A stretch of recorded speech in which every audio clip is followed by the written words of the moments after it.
No king has less power than him. Carl XVI Gustaf. And yet, he plays a major role. In Sweden, a country which is both truly democratic and at the same time has one of the oldest monarchies in the world, the government once wanted to abolish the royal family. But with this family, no chance. Sweden's crown. What is the secret behind their success?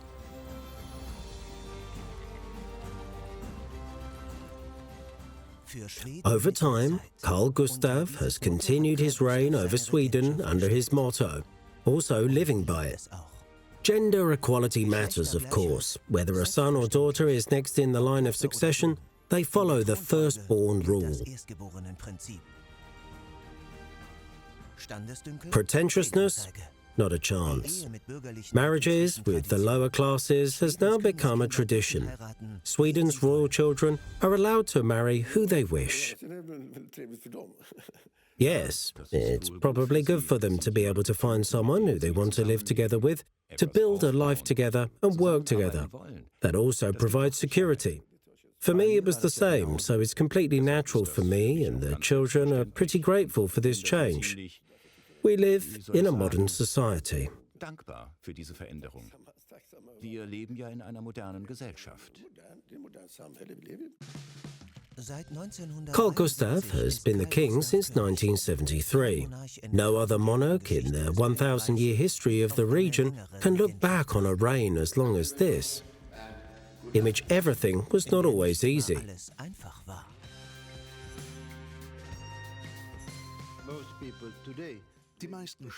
Most people today respect the royals more now than earlier.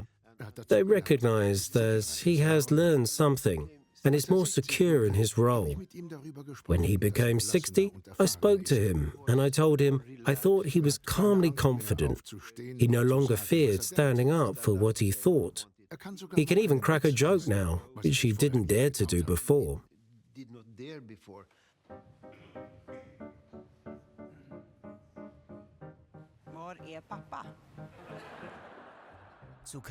For Carl Gustaf's 70th birthday in 2016, the Crown Princess gave a speech to her father. Papa, you were only 27, 12 years younger than I am today, when you came to the throne in 1973. I can only imagine how it felt to carry the legacy of your grandfather.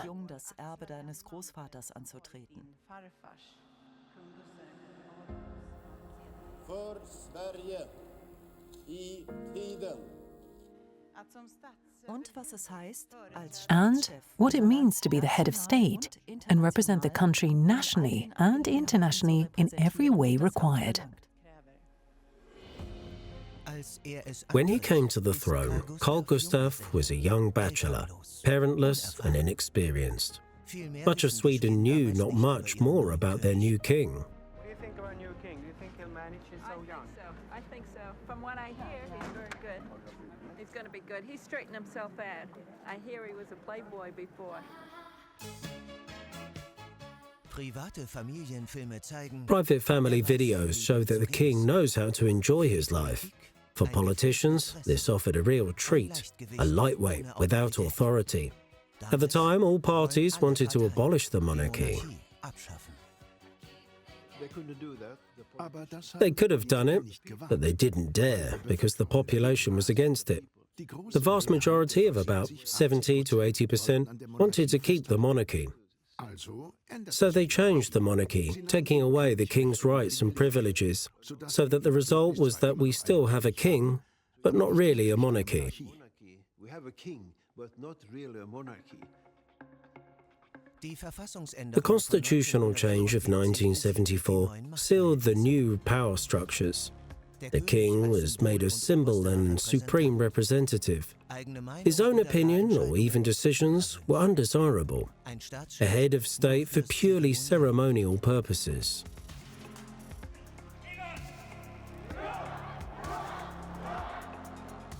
The Prime Minister at the time, Olof Palme, viewed the young king skeptically. Palme said all the time during Palme said all the time that we were only a signature away from being a republic. He was just waiting for the right time to do it. But then someone from Germany came and changed everything. something from Germany that changed all. Silvia Sommerlath. In March 1976, the king presented her to the public as his fiancée.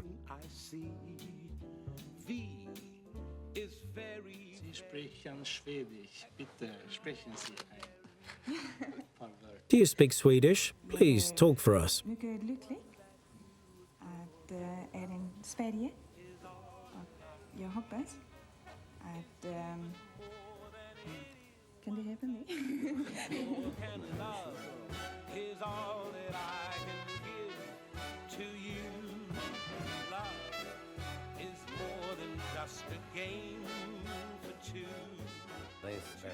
This very handsome couple won everyone over. They fit in perfectly with our modern society. You could see that with their family, the monarchy could be modernized. The king chose the woman he loved, not just one that was in line with tradition. Der König wählte die Frau, die liebte, und nicht die, die der Tradition entsprach. Not just one that was in line with the tradition. On June the 19th, 1976, Silvia Sommerlath became Queen of Sweden. Her humble origins, a trick card with a fairy tale twist. Professionals were hired to tame fans and the media. I remember when I started at the palace in 1976, I was always told the media were welcome to follow the official duties, but the family also wanted their private life. I think that this philosophy has laid a basis to the popularity of the king and queen.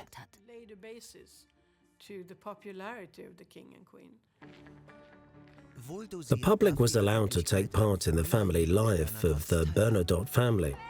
Silvia saw herself as a working mother. This was new to the royal house.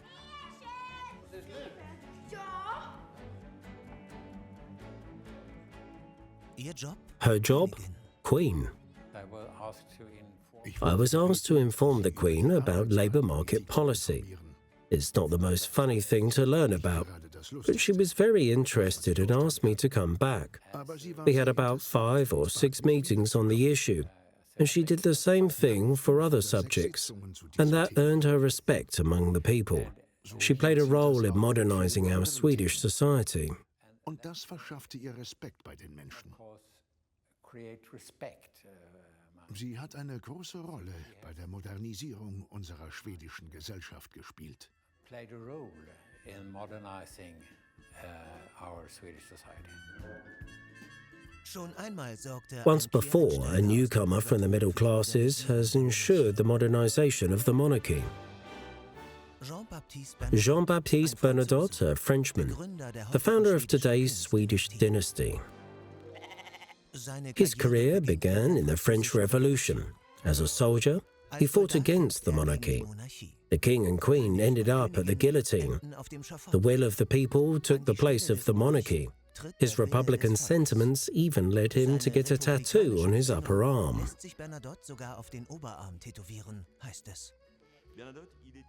Bernadotte came from a middle-class family from Pau. Made a name for himself, he was also somewhat of a womanizer.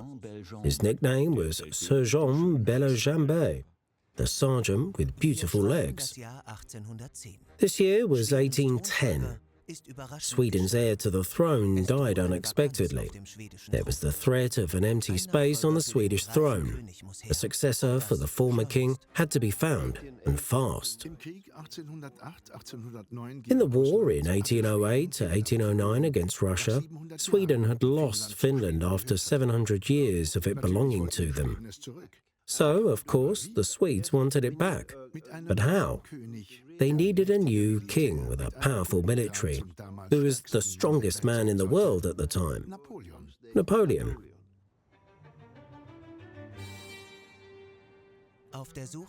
On the lookout for a suitable favourite for Napoleon, the Swedish envoys also met the now highly decorated Marshal Jean-Baptiste Bernadotte.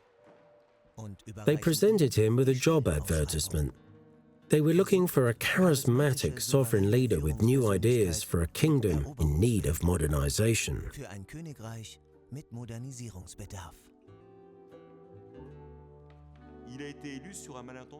His appointment to the throne was ultimately a misunderstanding, because the Swedish thought he was a good friend of Napoleon's, but that wasn't the case. He was his greatest rival. Two renowned military men, two up-and-coming strong characters. Napoleon always felt superior, but Bernadotte showed that he was just as respectable a man, if not a better one. And then it happened. In his new home, Bernadotte began searching his surroundings for an alliance against Napoleon. For the alliance, he needed partners. He considered Prussia, Austria, and above all, Russia. His greatest achievement was doing exactly the opposite of what people expected from him, namely, taking back Finland from the Russians, as he was a friend of the Tsar. A few weeks after his arrival in Stockholm in autumn 1810, he said to the Russian ambassador, "Inform the Tsar that I have no interest in Finland, but that he should help me take Norway." Aber dass mir helfen möge, Norwegen einzunehmen.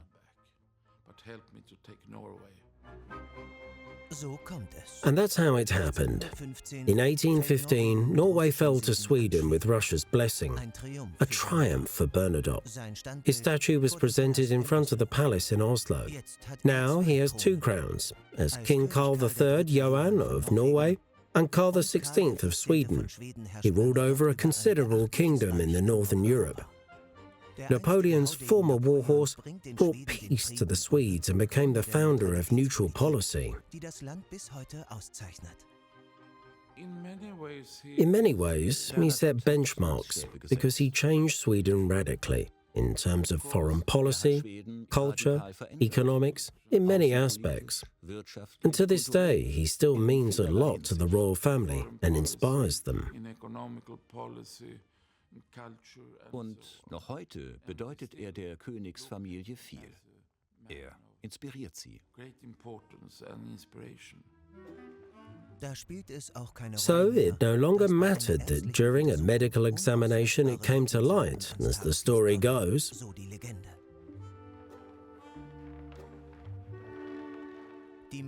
that Maxim had gotten a tattoo during the French Revolution which said, "Death to the King." It didn't detract from his popularity in Sweden.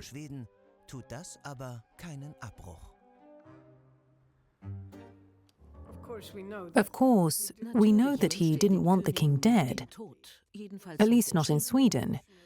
He was a real revolutionary in his younger years, but not after he came to Sweden. There, he revolutionized the country in a different way, from war to peace. Then it began a new era in Sweden.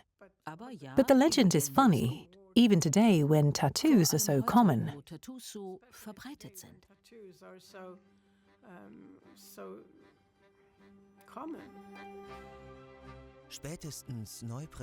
The new Princess Sophia has finally made tattoos acceptable.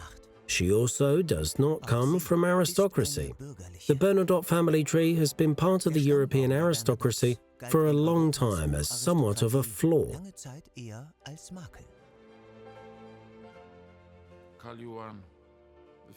Carl Johan, the first Bernadotte, was elected by the people, and that made him special. And it took almost 2 generations until the Bernadottes were fully recognized by other royal families.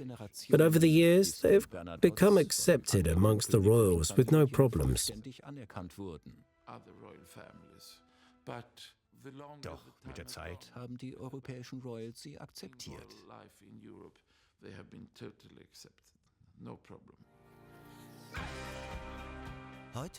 Today, some other royal families would like to be as close to the citizens as the Bernadottes. This image has shaped the younger generation most of all. Modern monarchy. These are middle-class princesses, princes on paternity leave, and women who lead the way. In the middle of the coronavirus pandemic, Princess Sophia trained to be an assistant nurse in the hospital.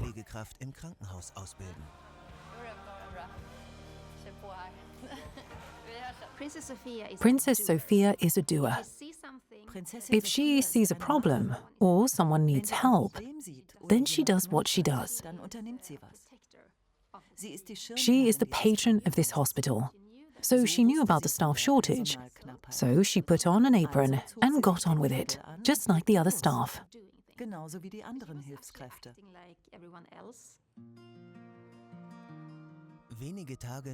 A few days after starting work, the press got wind of it and sent a television team.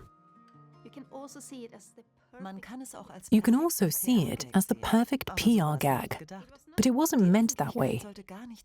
The public weren't meant to find out about it at all, but it was impossible to keep it a secret, and so it ended up in the press. Whether it was calculated or not, royals have a wide reach. Private events are also of interest. The baptism of a grandchild of the King and Queen caused a craze amongst fans on Swedish television, but confusion among opponents to the monarchy. There is a lack of understanding about the opponents of the monarchy.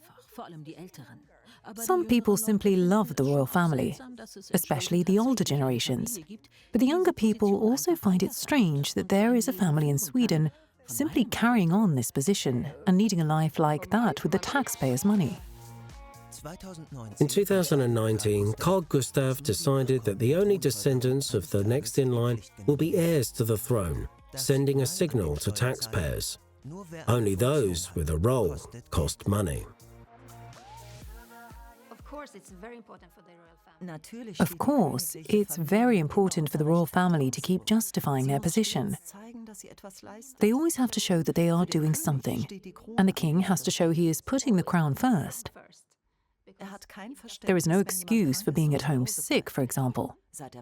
Since the pandemic, things have changed, of course. But beforehand, Victoria insisted that a royal appearance must not be postponed. People come to see you. They expect things from you.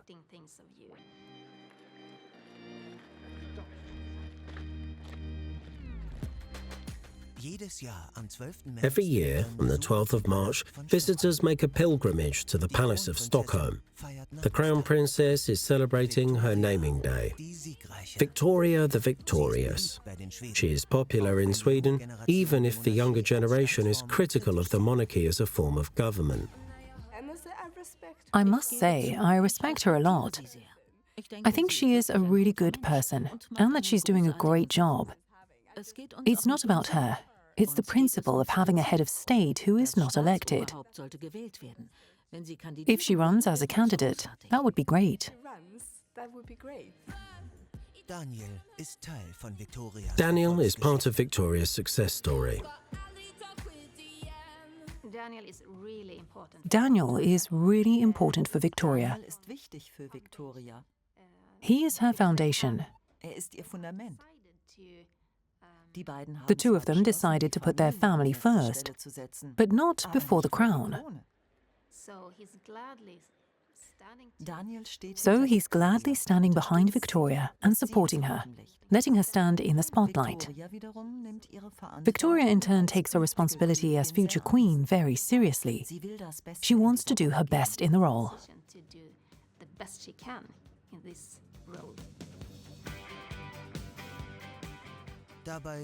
As a young girl, she did not feel comfortable in her own skin for years. The line of succession was changed for men, and Sweden was the first European country to lead the way with equal succession in 1980, making Victoria the only woman among Europe's heirs.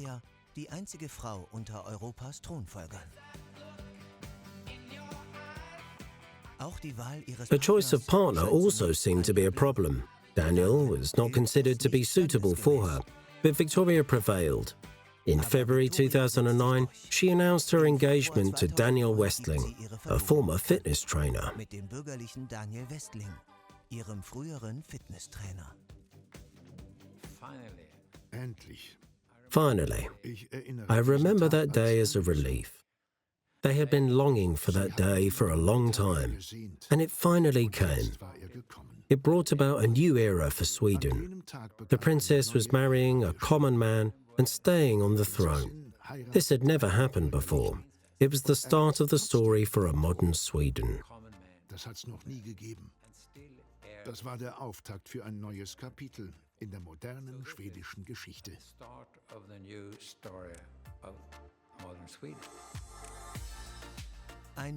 A modern couple with a modern distribution of roles. She has the top job. Daniel's diary is also fully packed, with topics like sport, health promotion, and entrepreneurship. As the future head of state, Victoria appears increasingly often in the spotlight.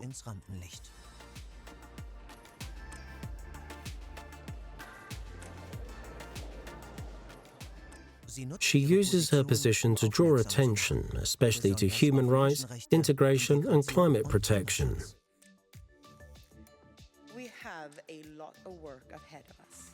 She had this passion for the climate change. She had this passion for climate change and environmental protection. She has kind of inherited this from her father, who is king. You can recognize in the European royal families that the younger generation is more and more committed to political and social issues, which actually are a grey zone to them as royals. We will certainly see more of this in the future, I think. We will see more of, I think. In April 2017, an Islamist terrorist attacked Stockholm, driving a truck into a pedestrian zone. 5 people were killed.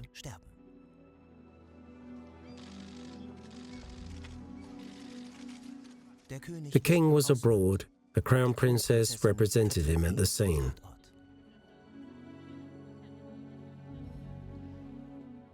The journalists asked for a statement.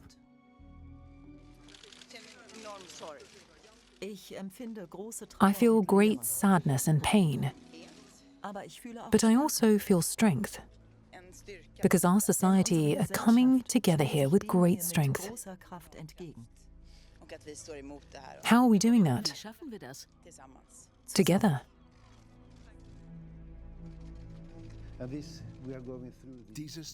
By saying together, she showed she was on the right path and held the right position.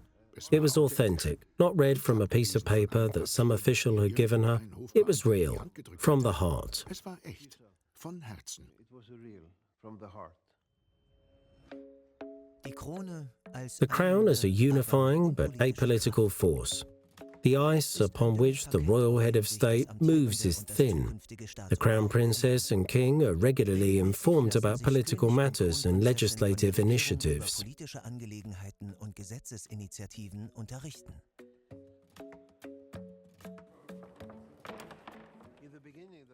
In the beginning, the king was a bit surprised at his daughter's popularity. He wasn't prepared for it, but he quickly realized it was good. For him, the monarchy and the family. They have a very good relationship, and when you talk to Victoria, she often talks about her father as a role model. She looks up to him. She was looking up to him. In terms of this, the monarchy crisis of 2010 to 11 did not change anything.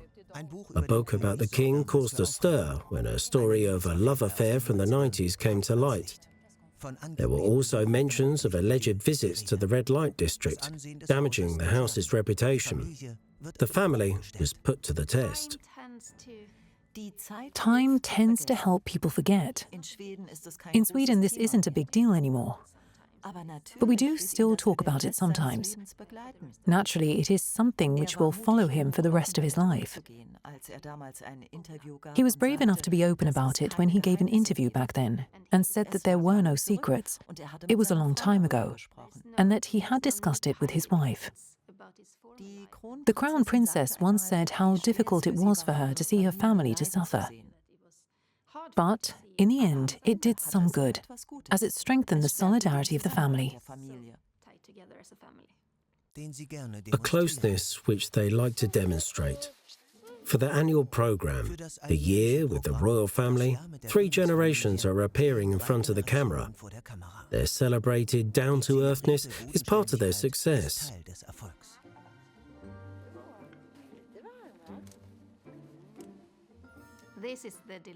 This is the dilemma for a royal family in a modern society. The people want to see both sides, the official glamorous side and the down-to-earth normal side. In the media, they are treated like celebrities, but they don't want to be perceived that way. And that is something that the royalties does not want to be. They want to be seen for their function as the country's first family. In difficult times too, COVID hit Sweden hard. It was terrible. All of the people who died, the sadness in many families, and the desperation. Many entrepreneurs and business owners had to close their businesses. It was a terrible year for us, for Sweden.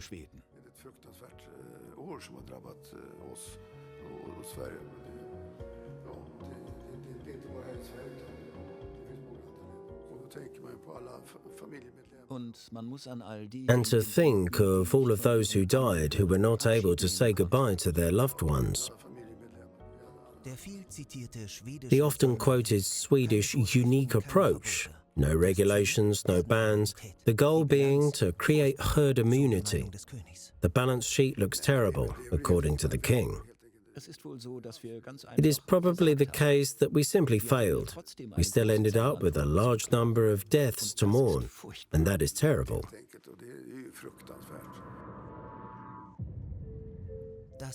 The statement from the father of the state is critical of the approach. The country exceeded its competencies. Thousands of people died. At the time, it was around 12 or 13,000. That is terrible. And the king should be allowed to say that. But immediately, university professors and others started to complain that he was violating the constitution, and then staunch Republicans demanded that he should resign. That's absurd, because the majority of the population like the king saying what he thinks. They like the king saying what he thinks.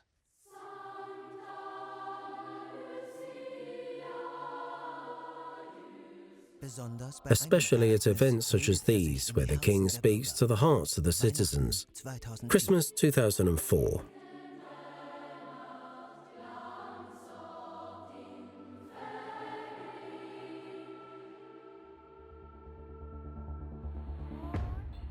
The tsunami in Southeast Asia, a tragedy, too, for Sweden. Over 200,000 victims, including more than 500 Swedish people, were the sad result of this catastrophe. The small country was deeply affected.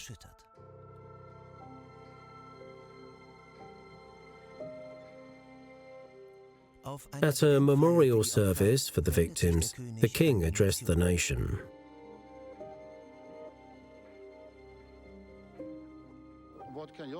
What can I say that could help you? Many children have lost their parents. I myself have been such a child as this. My papa died in a plane accident when I was very small. I know what it means to grow up without a father. Ich weiß, was es bedeutet, ohne einen Vater aufzuwachsen.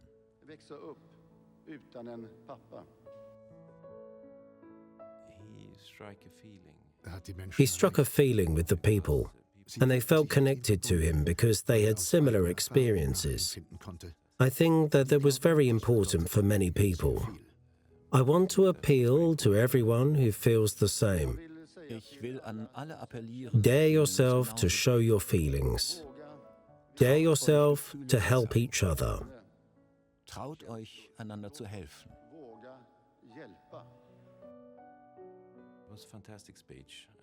It was a fantastic speech, and everyone was in agreement about that. I was there myself, and he found exactly the right tone. It touched everyone. It showed that a king has a role even without political power.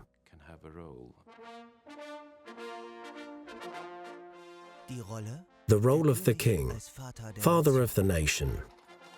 The Swedish national holiday is a highlight in the royal calendar. Every year on June the 6th, Swedish people celebrate the day on which Gustav Vasa was appointed king in 1523. It is the birthday of the nation-state. Since 1397, Sweden was formed with Norway and Denmark in the Kalmar Union under the Danish rule. A century later, Sweden was striving for independence.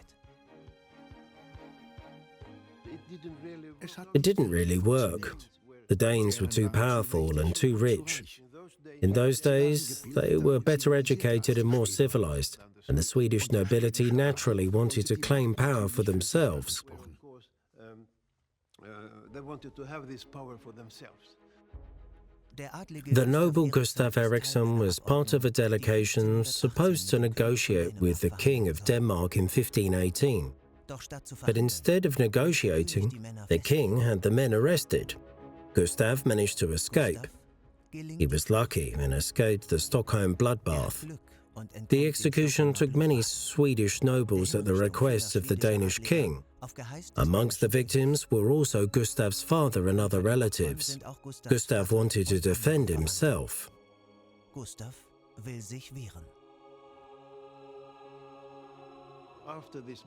After this bloodbath, he went to the province Dalarna, famous for its rebels and fighters, but he couldn't get them to fight against the Danes, so he quickly moved on to Norway. Also zog weiter, so schnell konnte, nach Norwegen. He started to go all the speed he could to Norway. When the people from Dalarna changed their minds, Gustav was already over the mountains. They sent two of their best skiers to catch up with him and to make him the leader of the uprising against the Danes.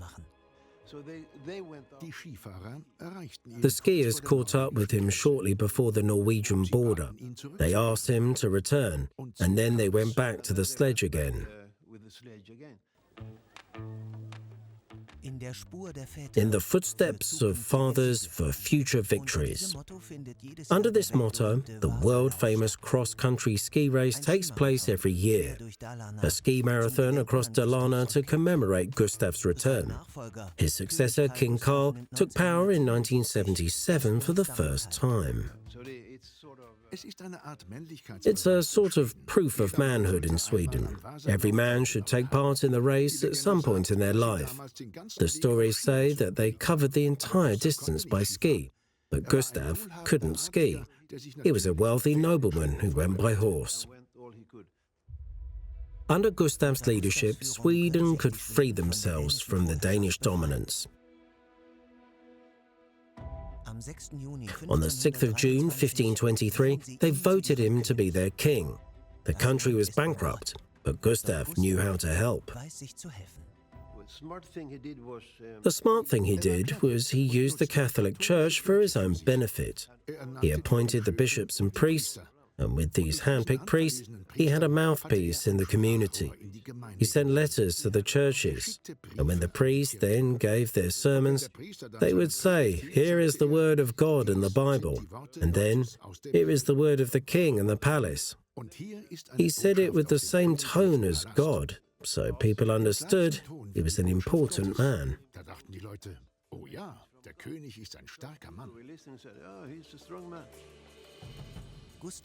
Gustav laid the foundation for the modern nation. The country began to reform the church and decreed that Sweden was hereditary monarchy. Ruling from then on would only be the descendants. Sweden also gained importance in foreign policy. Under his grandson, the country became a great power in the 30 Years' War. Gustav II Adolf, the Midnight Lion, as his contemporaries knew him. He was a lion because he was incredibly capable. He created a completely new type of warfare with fast-moving units, which could be pulled by 2 horses or 4 men. With these fast, mobile troops, they went to Germany. Within a year, they had taken 80 German towns. They reached down to Munich. He was so successful that people would have been in favor of making him Kaiser. Sie kamen bis München. War so erfolgreich, Protestanten hätten ihn sogar gern als Kaiser gesehen. In 1632, Gustav II Adolf fell in the Battle of Lützen. His daughter, Christina, was still a child when she succeeded her father to the throne. For 21 years, she was the ruler of the most powerful nation in Europe. But at the age of 27, she gave up. Her story provided material for the screen. In the most famous film adaptation, Greta Garbo plays the eccentric queen. It is the story of a woman who realized her potential and had no interest in the throne. She also did not want to marry. She abdicated and left Sweden.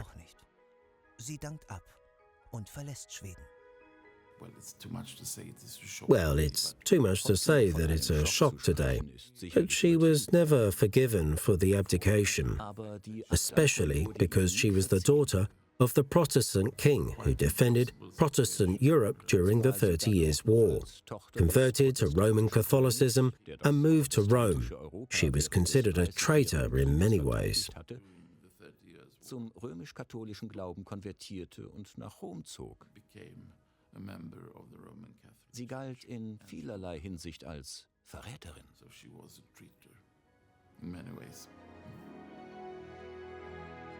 Eine Verräterin. A traitor who made history and amazed generations. Zum Staunen bringt.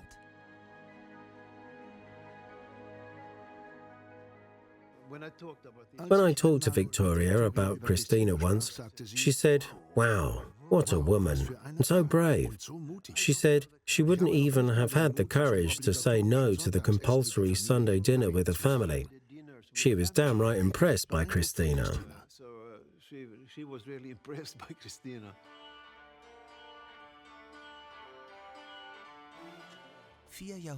Four centuries after Christina, and with Victoria, a woman will take the throne in Sweden once again.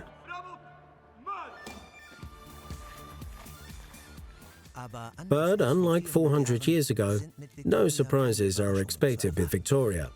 She is known to be reliable, hard-working, and well prepared for office.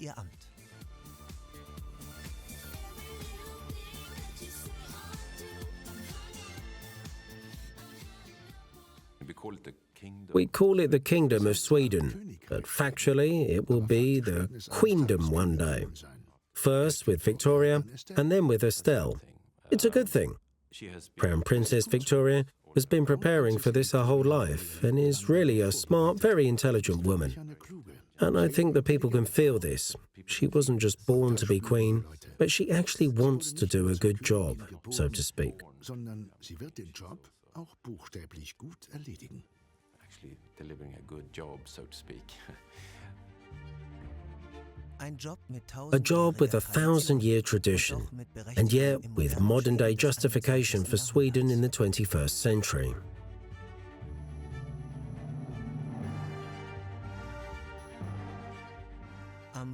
At the foot of the gigantic oak statue of Gustav Vasa, Victoria remembered family tradition on her father's birthday.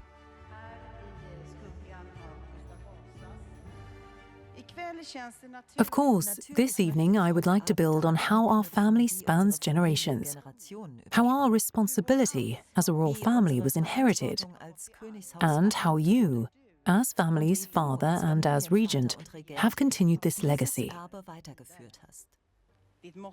Your motto for Sweden and your attitude shows everything about your work and the legacy that you have managed.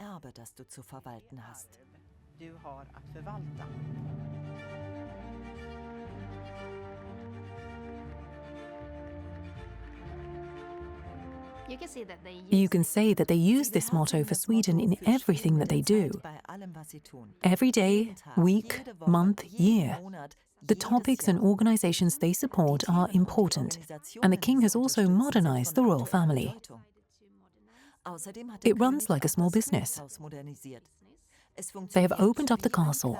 People are able to visit exhibitions and see what the monarchy actually is. Die Menschen sollten Ausstellungen besuchen können und sehen, was die Monarchie überhaupt ist. Exhibitions and really show what the monarchy is. The monarchy in Sweden. They present themselves as traditionally rooted and fit for the future. The majority of the population are in favor of them continuing. In the history of Sweden, no dynasty has stayed longer on the throne as the Bernadottes. In der Geschichte Schwedens hielt sich keine Dynastie länger auf dem Thron als die Bernadottes. I think that the secret behind his royal family is that they are always close to the people. They have found ways to accept political changes and social changes, and to be part of that development. Not necessarily at the forefront, but still there. And that has made them very popular. In addition, Swedish people like to have a little colour in their social life. And the royal family lends colour to the country in a way that politicians don't always do. Dass die Schweden gerne ein wenig Farbe im gesellschaftlichen Leben haben. Und die königliche Familie verleiht dem Land Farbe in einer Weise, wie es Politiker nicht unbedingt tun. Not always. Politicians do.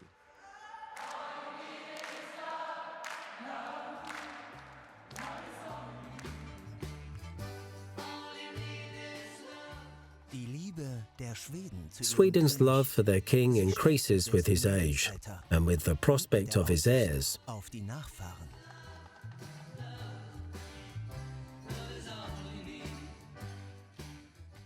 The popularity of the monarchy clearly lies in the Bernadottes.